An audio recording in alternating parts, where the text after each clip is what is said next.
ሰዎችን ብንመለከት በአበውም ደረጃ ስናይ ሰው ሲበድላቸው ቀጥታ በደሉን የመሰወር ጸጋ ነው የነበራቸው።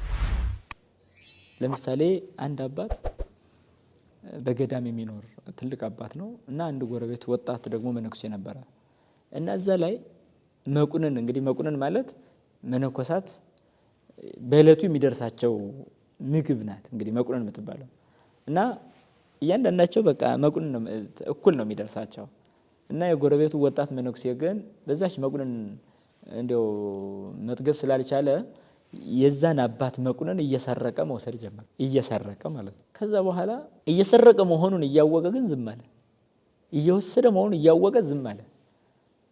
ተመልከቱ። ከዛ በኋላ ግን መጨረሻ ላይ ይህ አረጋዊ መናኝ ወይም መነኮስ ሊሞት ሲል ሁሉ መነኮሳት ቡራኬ ሊቀበሉ ተሰብስበው ያ እየሰረቀ የነበረው አብሮ ተሰብስበው አዩት እና አዩትና እንግዲህ ምን ያህል በልባቸው ምን አይነት ቂም እንደሌለባቸው ያሳያል። ምን አሉት? ሄደ እጆችን አምጣ ብለው እጆቹን መሳም ጀመሩ።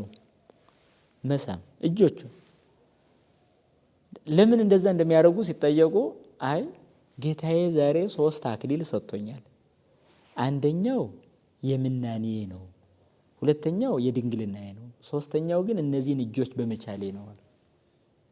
ስለዚህ እነዚህ እጆች የኔ መጽደቄ ምክንያት ናቸው ሲላቸው ከዚያ መነኩሴ ሰምቶ ለካ ይሄን ያህል የሰው መጽደቂያ ሁኛለሁ፣ ለካ ይሄን ያህል የሰው መጽደቂያ ሁኛለሁ ብሎ ተናዶ እጆቹን በአንድ እንጨትና በአንድ እንጨት አስሮ ተጋድሎ ውስጥ ገብቶ እስከ ፍጽምና ድረስ ራሱን ቀጥቶ ተመልሷል።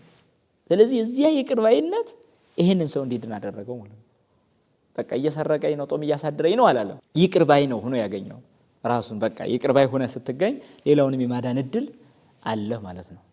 በይቅር ባይነት ነው ምህረት የሚመጣው ማለት ነው። ሌላው